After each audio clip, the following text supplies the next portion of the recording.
Sound science or man-made manipulation? These are the questions being asked about the work of UK-based scientists accused of engineering data on climate change. It's been dubbed ClimateGate.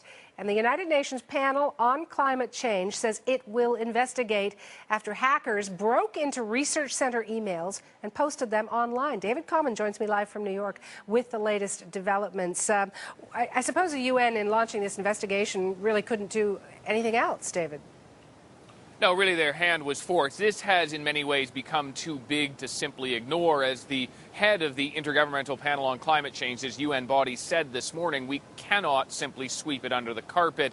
It needs to be investigated. And all of this centers around these emails which were hacked out of one university where there are some leading scientists on climate change, which appear to show those scientists were willing or open to manipulating the raw data, the facts, in order to prove their case that climate change, that greenhouse gas emissions are causing climate change, that it's man-made, and that something needs to be done about it. Now, of course, climate skeptics are seizing upon all of this as absolute proof that climate change is either completely overblown or not happening at all.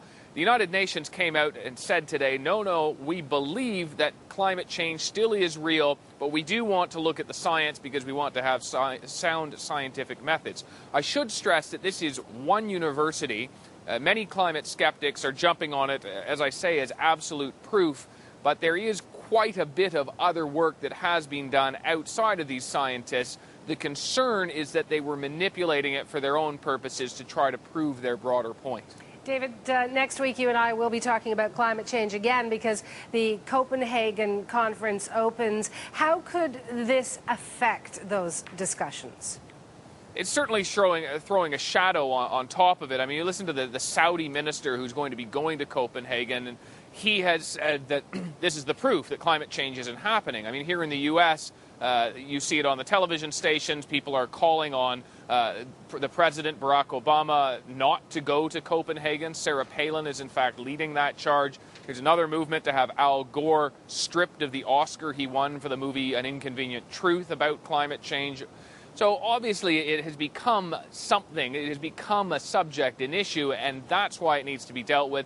What it will mean for Copenhagen, certainly a shadow over top of all of this, but the believers, who still appear to be in the majority in terms of those going to Copenhagen, that climate change is real, are saying that, right now they believe climate change is real, that it's man-made, and that greenhouse gases are to blame. And as a result, humans have to do something about it. And that's what they intend to do at Copenhagen.